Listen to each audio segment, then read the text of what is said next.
Loomaarst taskus. Saadet lemmikloomade tervisest toetab Tiina Toometi kliinik.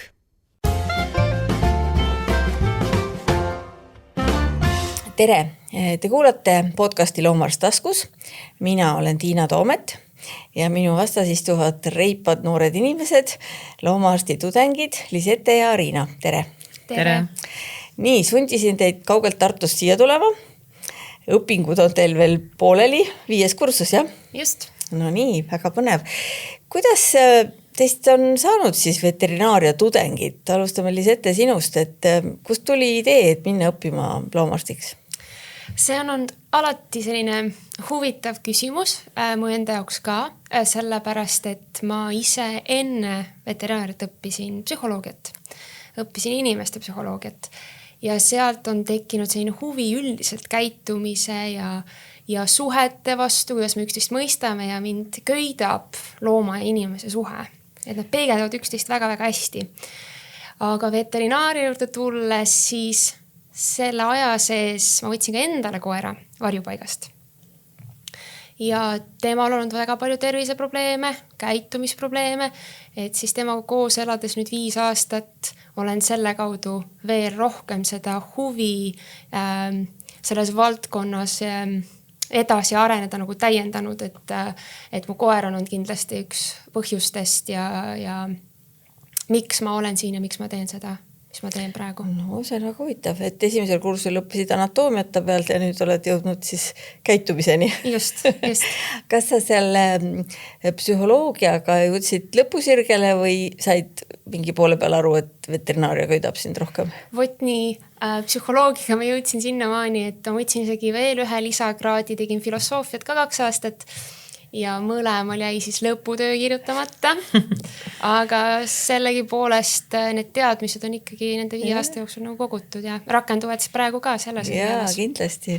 See on väga huvitav, selle mõtta meelde. Nii, Arina, kuidas on sinu lugu? No mul on võrreldes Lisettega väga otsene teema. Läksin praktiliselt kohe peale keskkooli, ülikooli, tegin ainult 1 aasta endale, võtsin puhkust, aga mina läksin veterinaariasse, ma usun, peamiselt raamatute pärast, sest ma lapsepõlves lugesin palju raamatuid ja üks neist oli James Herriot ja see lihtsalt nagu jäi mulle kuidagi nii südamesse, et kindlasti mulle meeldivad loomad ja kõik lood, aga ma usun, et James Herriot on minu põhjus ja ma usun, et ta suutis kuidagi kirjeldada seda väga ausalt ja väga siiralt ja mul ei olnud mitte mingit šokki, kui ma tulin ülikooli ja kui ma nägin, mis see veterinaaria elu on, sest ta kirjeldas täpselt neid asju. Nagu midagi ei ole muutunud väga selle sajandi jooksul. Jaa. No James Herriot on tegelikult selline ideaalne, minu meelest selline ideaalne perearst, kes suudaks ravida siis selle pere kõiki loomi. See on huvitav, siis sinu lugu on natuke sarnane minu omaga, aga minul oli hoopis selline raamat, sest Herrioti mingil hetkel me hakkasime Soome televisioonist nägema Herrioti filme, aga raamatuid minu lapsepõlves ei olnud, aga minul oli üks selline, mul ei tule autor päris meelde, äkki ta nimi oli Vasnesenskaja, aga see oli Soopargi kasvandikud. Aha, okei. Vot see on üks tore raamat ka, see on ühest naisest, kes küll ei olnud loomaarst, aga kes siis töötas Moskva loomaaias ja kuidas ta siis neid karusid ja lõvisid ja tiigreid kui ise lutitas ja üles kasvatas, nii et see on nagu minu lapsepõlve raamat, aga tagasi tulles sinu juurde veel Lisette, siis ma arvan, et see sinu psühholoogialased teadmised ikka tulevad sulle töö juures kasuks, sest et te ilmselt kõik olete kuulnud ju seda lauset, et miks ma tulin loomaarstiks õppima, et mulle meeldivad loomad, aga ma ei taha suhelda inimestega, seda on väga paljud loomaarstid öelnud.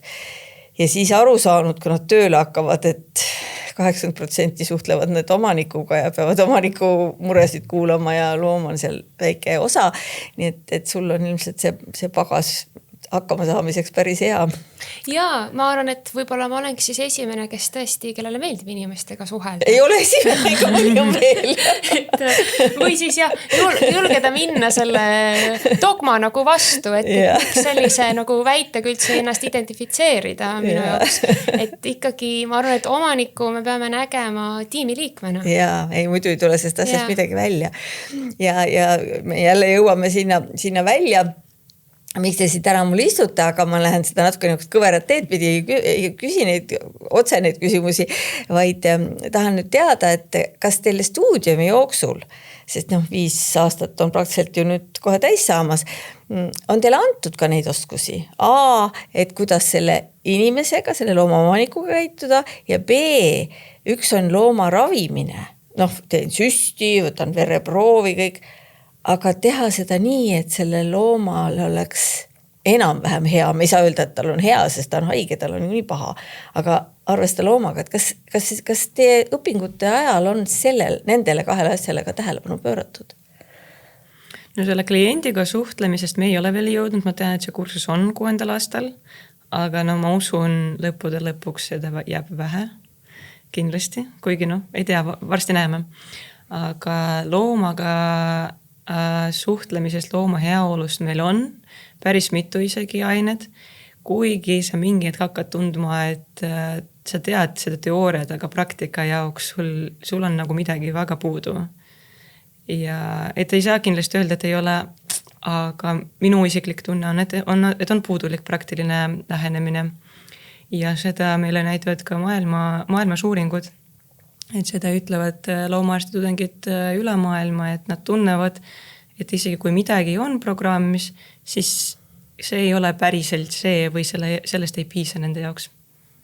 Et see veterinaarkoolide õppeprogrammid on väga keerulised, need on üles ehitatud, et meie, kui me tunneme, et selle valdkonna alast nagu kursuseid on vähe, siis see probleem on tegelikult teistes nagu ülikoolides täpselt samamoodi ja see probleem ei kajastu ainult nagu õpilaste nagu tunnetuses, vaid ka tegelikult juba vettidel, kes ütlevadki, et mul on vähe teadmisi sellest, et kuidas loomad käituvad ja kuidas neid tegelikult nagu aidata ka käitumisküsimustes, mitte ainult, et meditsiinilised probleemid nagu lahendada. No jälle meie naabrid soomlased, kes kipuvad paljudes asjadest meie ees olema, siis nendel on minu meelest kas mitte terve õppetool sellest heaolust ja mul on lihtsalt jäänud selline mulje, sest et kui ma käisin üle-eelmine aasta nende loomaarstipäevadel, siis see oli sisustatud, neil on 3 päeva need tavaliselt need loomaarstipäevad ja minu meelest pool sellest teemast oligi loomade heaoluga otsapidi, puutes ja neid inimesi, kes lugesid, neid teemasid oli väga palju ja kõigil oli siis mingi ametipost just selles õppetoolis, et mulle tundub, et sealt kindlasti on meil palju õppida.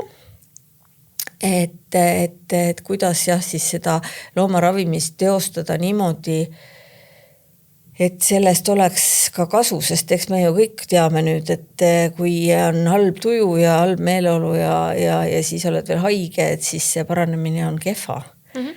Et muidugi siis, kui mina õppisin, aga ma õppisin ka väga ammu, et siis ei huvitanud see kedagi. See oli ikkagi veel too aeg, kus arvati, et kassi võib ka kastreerida ilma anesteesiata, et mis seal ikka, et see käib ju kähku, nii et ei taha õlgu võdistades ei taha nende aegade juurde tagasi tulla.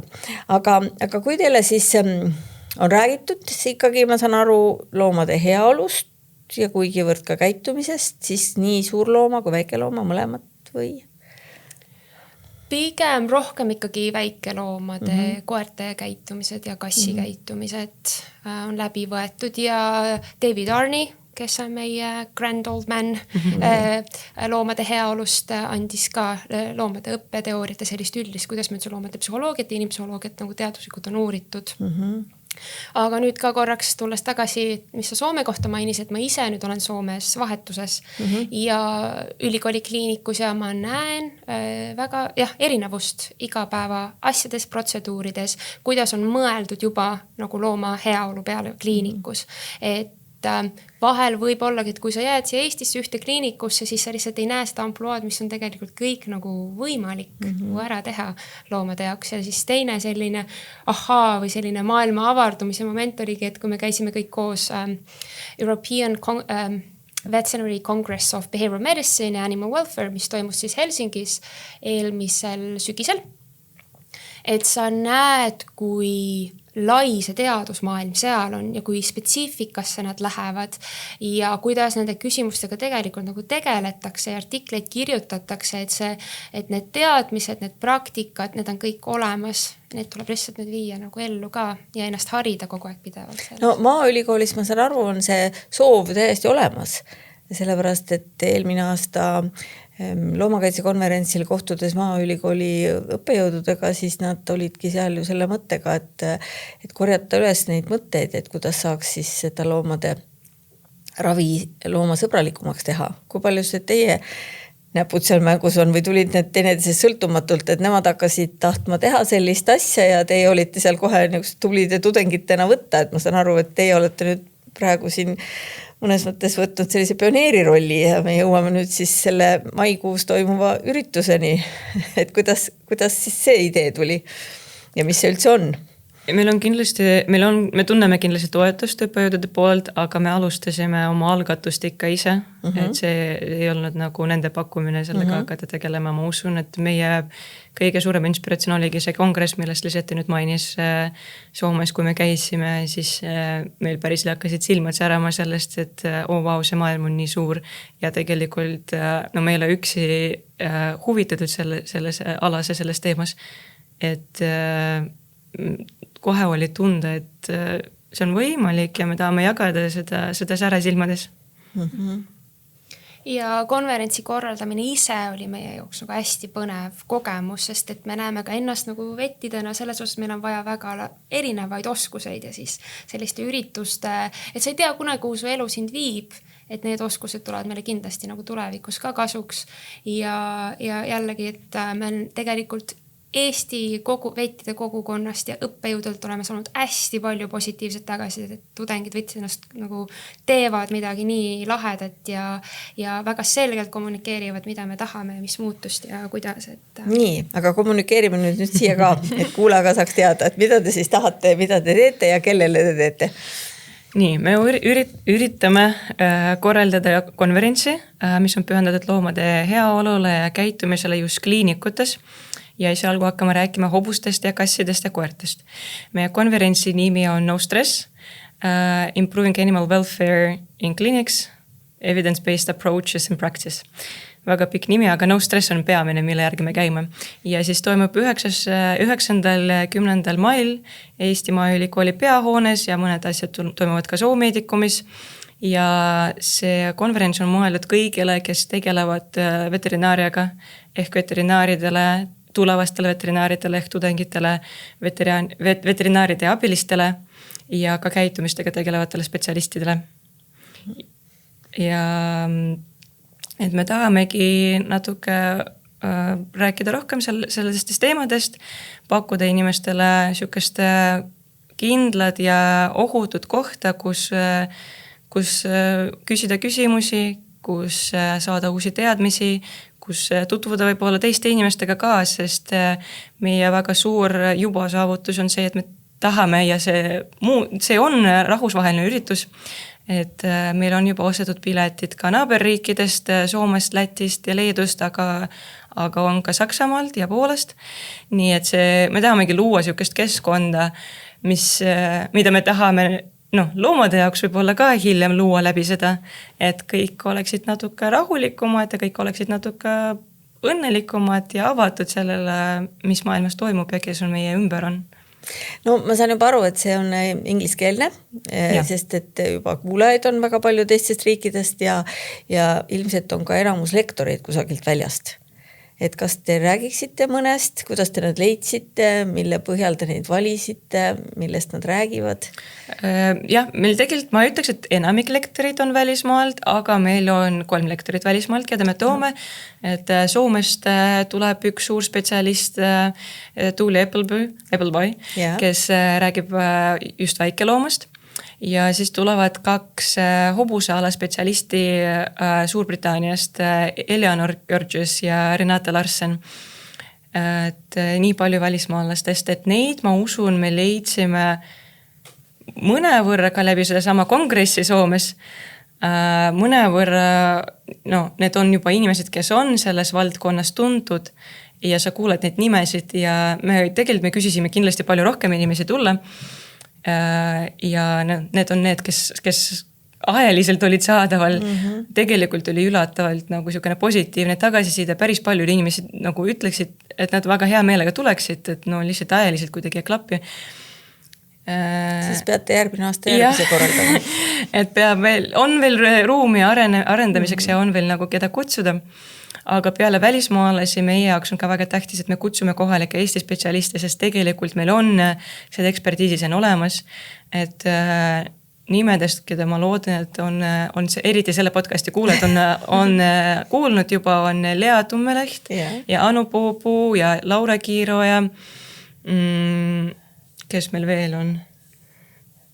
Erle võib-olla ei ole. Erlele me vist võib-olla ei ole nii hästi tuntud, aga ikka ta on ka kindlasti tegelenud selle alaga.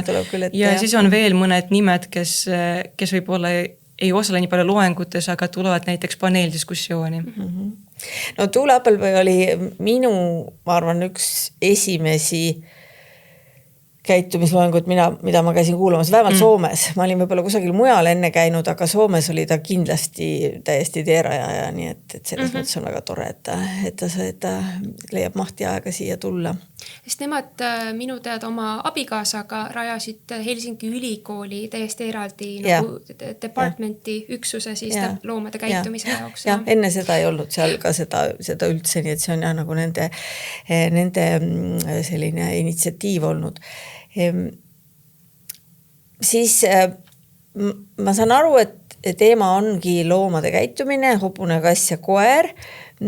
Kas ma olen valesti aru saanud või seal on ka ikkagi mingi osa sellel, et kuidas see seal haige loomaga kliiniku tingimustes ümber käia või on terve see 2 päeva sellest või on nagu lihtsalt käitumisest mingi osa ja mingi osa siis sellest haige looma käsitlemisest haiglas?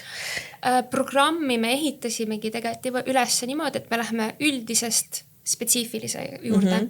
Et esimese päeva loengutes me räägimegi, kuidas loomad õpivad, kuidas nende meeled toimivad ja siis meelte teooria ongi pandud konteksti, et kuidas kliiniku helid, lõhnad, valgused, kõik mängivad rolli, et kui me nüüd hakkame ülikooli uut kliinikut ehitama, et siis me mõtleme juba nende aspektide peale ette, on ju. Ja sealt veel tuleb edasi valu, kuidas valu ära tunda ja miks see oluline on ja ka tulevad täitsa spetsiifilised siis stressi vähendavate tehnikate nagu loeng ja siis ka veel farmatseutiliste lahenduste loeng eraldi esimesel päeval. No see on täitsa selline suhtumise muutus, sellepärast et jälle see vana kool on ju õppinud selle järgi, et on vaja teha, siis tehakse. Keerame koera külili ja hoiame 5 kinni ja teeme protseduurid ära. No mis on selge see, et praegu me saame aru, et see kõik on vale. Et mul on väga hästi meeles, kui Kersti Seksel tuntud siis käitumisspetsialist Austraaliast esimesed korrad siin käis ja siis seda looma kaasavat või loomaga arvestavat suhtumist kuulates siis mingil hetkel loomarstil tõusid nagu juuksed peas püsti, et kellel see aeg on temaga seal niukest nalja teha ja siis Kersti alati ütles, aga et siis ei tee või siis teed anesteesia. Et me ei hakka neid seal pikali väänama ja nad on ju tegelikult hirmul, me ei saa ju neile selgeks teha, et me teeme nende hüvanguks. Nii et ilmselt see on nüüd see, kuhu poole te pürgite, ehkki meile tundub, et võib-olla aeg on muutunud, et kas see üldse enam on teema, aga ilmselt ikka on teema, eks ole ju. Ja on, et jällegi ise ka olles erinevates kliinikutes, nähes neid situatsioone, ka ise koerad treenerina töötades ma ikkagi pean rääkima nendest väga elementaarsetest asjadest, selgitama, mis on koertele baasvajadused näiteks omanikele on ju. Ja mina, ma arvan, et see suhtumise muutus võib-olla ongi see, et kliiniku järgne trauma on samamoodi komplikatsioon, nagu kui sa lähed kirurgiale ja sul tekib seal komplikatsioon. Et selle traumaga hakkavad tegelema omanikud ja järgmised arstid, et see ei ole nagu niisama kõrvalnäht. Et ma arvan, et see on see muutus, mida me peame nagu täitsa kollektiivina, kogukonnana nagu tegema ja võtma seda väga tõsiselt. Ja koer veel sulle natukene midagi räägib või näitab, aga kassi kliiniku järgne trauma võib avalduda väga veidratel viisidel ja ei saagi üldse aru, et milles asi on. Nüüd hobust ma väga ei tunne, ma ei tea, kas teist kumbki sina oled hobuse inimene? Mina olen rohkem hobuste suuri, ei ikka kindlasti. Et hobuse puhul ka, et kuidas seda nüüd välja lugeda, et mida ta koges siis seal arsti juures olles, eks ole ju? No seda me tahamegi, sellest me tahamegi rääkida, et natuke avada seda ukra sinna loomade maailma, et nagu natuke pakkuda inimestele rohkem mõelda selle peale, mida loomad tahavad meile öelda. Sest ma usun, et ikka enamasti loomad ei taha lihtsalt niisama meid hammustada või katki teha, nad tahavad midagi väga, väga hästi meile seletada, aga me kahjuks oleme kas pimedad või kurdad või lihtsalt ei tea. See on nüüd küll ikkagi nagu mingil määral spetsialistidele ehk siis nagu inimestele, kes ikkagi nagu igapäevaselt aktiivselt tegelevad loomadega, kas siis ravides neid või treenides. Tegelikult ma arvan, et ühiskond vajaks ka seda informatsiooni palju rohkem. Sest et ma jõuan nüüd sinna selle teemani, et inimene hirmsasti tahab oma looma ravida. Ehkki arst juba ütleb, et prognoos on suhteliselt kehva, aga inimesele tundub, et aga kui meditsiin, kõikvõimas meditsiin suudab seda teha, siis mina tahan, jätab siis selle looma sinna statsionaari, kus tõesti teda söödetakse ja on pehme ase, aga mida see tema psüühikaga teeb, et kuidas, et see on kaks õpetus, mida ilmselt me peaksime loomaarstidena suutma anda, et mõista oma looma, et kas ta tegelikult tahab sellistel tingimustel nagu edasi elada. Ei, kindlasti. Mina väga usun ainult seda, et enne me peame ise tulla mingile konsensusele loomaarstidena, mida me võime pakkuda loomadele, mida me võime pakkuda omanikele, mis on meie jaoks nagu juba üle piire ja siis kindlasti peab minema rääkima omanikele. Sest ma usun, et praegu seda informatsiooni maailmas on nii palju ja väga paljud inimesed on nii segaduses, mis toimub ja keda kuulata. Aga kui meil ei ole mingit konsensust, siis ma usun, et seda segadust tekib palju rohkem. Ja muidugi, sest et nii ongi, et kas siis elu iga hinna eest või siis missugune elu ja mis hinna eest, eks ole ju. Ja meie ju loomaarstidena olegi need, kes seda heaolu diskussiooni nagu juhib, mis need standardid on, mis need normid on, kuidas me selle läheneme ja võib-olla kooli poolt nüüd, kui ma järele mõtlen, siis võt seda peakski heaolu nagu haridus sulle andma, et kui sa satud tulevikusse nendesse moraalsesse, eetilistesse küsimuste puntrasse, mida sa pead lahendama, et siis sul on endal see kompass olemas, millest sa siis lähtud, sest et eetikas ka need ei ole mustvalged lahendused, aga sul on vähemalt mingi kompass, mille järgi sa nagu otsustad ja suudad neid otsuseid vastu võtta, et on väga raske, kui me et sa kommunikeerid omanikule, et see statsionaarist 5 päeva veel olla siin ei ole mingit nagu tolku ja aga ta on elus.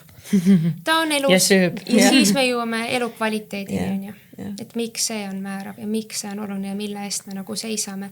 Et jällegi Soomest on näite, on see, et Soomes on täitsa eraldi riigi veterinaar, kes on siis põhimõtteliselt 24/7 kätte saadav ja kui tulebki selline olukord omanikega, siis helistatakse talle, et väljaspoolt siis objektiivselt hinnatakse see olukord üle ja antakse siis juhised, et kui tekib selline ebamäärus, et arst arvab, et peab eutineerima, aga omanik keeldub sellest. Ja. No ma saan aru, et vist see uus loomakaitseseadus, mida arutatakse, et seal üritatakse ka natuke sellist lahendust leida. Et see ei ole mitte nii, et nüüd loomaarstid tahaksid ilmselt kõik eutaneerida, mida on vahetevahel valesti interpreteeritud, aga tõesti see, et kui sa oma professionaalse pilguga näed, et see ei ole enam talle enam selline elu, mida ta tegelikult elada tahaks, mis on jälle, ega me kunagi 100% ju ei tea, et siis oleks keegi, kelle ekspertiisile siis toetuda. Kas Soomes on kuidagi see suhtumine või ka kliiniku töö, on see teistmoodi natuke või oleme me suhteliselt sarnased oma põhjamaise temperamendi ja arusaamadega?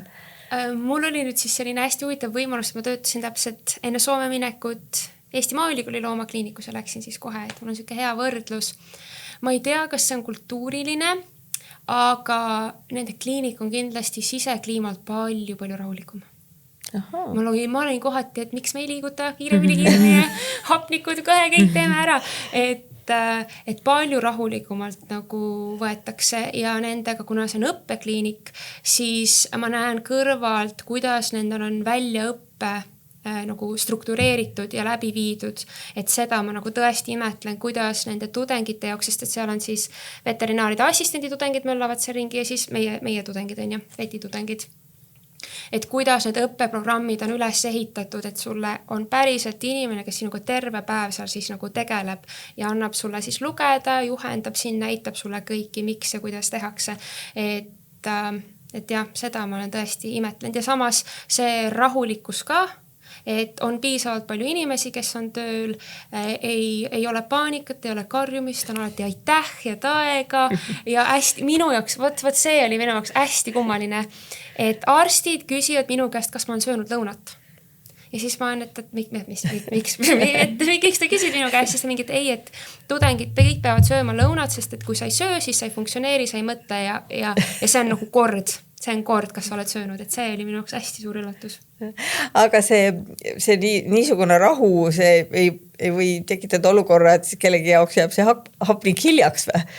Ma ei ole näinud ei ole, nii et saab rahulikult küll, et ei. Jah, saab tõesti rahulikult ka, jah. No neil oli muidugi on olnud palju kauem aega seda kõike üles ehitada, sellepärast, et juba 90-ndatel ma mäletan, kui ma käisin seal ka niimoodi ninapidi uurimas seda nende elu ja siis juba oli see süsteem, et kuidas tudengid võtsid siis selle patsiendi vastu ja siis oli neil see juhendav õppejõud, eks ole, kes siis sekkus vajadusel ja et nad on seda teinud ikka paarkümmend aastat kauem ilmselt kui meie, et me oleme siin alles nagu sellised algajad õpipoisid.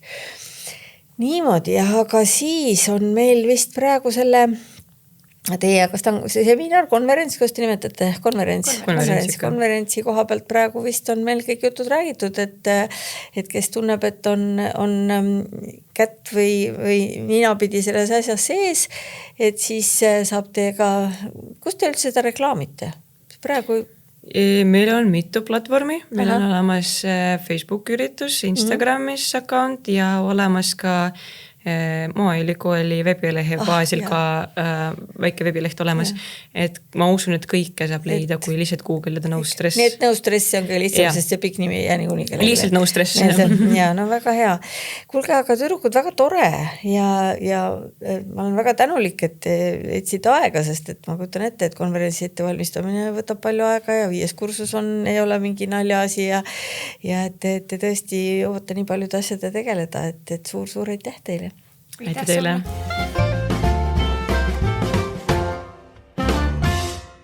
Loomaarst taskus. Saadet lemmikloomade tervisest toetab Tiina Toometi kliinik.